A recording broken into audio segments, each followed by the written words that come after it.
Welcome to my channel, my Showbiz Corner. Viewers, supporters, subscribers. Hello 18! Welcome back to my channel. Thank you for clicking this video.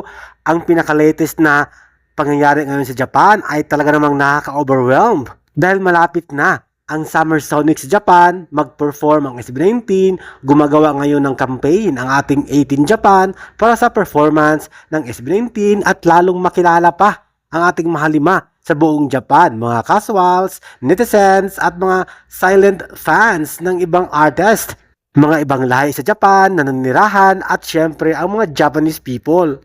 Isang campaign para lalo pang makilala ang ating mahalima sa buong Japan at ang mga turista ay talaga namang nagsipuntahan na sa Japan para sa Summer Sonic Festival, taunang piyesta ng musika ng Japanese. Ito ay bahagi din o parte ng Piyestang Pinoy in Kobe sa Japan. Promotion din ng ating mahalima sa mga Pilipino na hindi pa kilala masyado ang SB19 at ang mga Japanese na dumadaan doon. Pinopromote ng Japan 18 ang ating mahalima SB19, lalo na sa kanilang performances soon sa Summer Sonic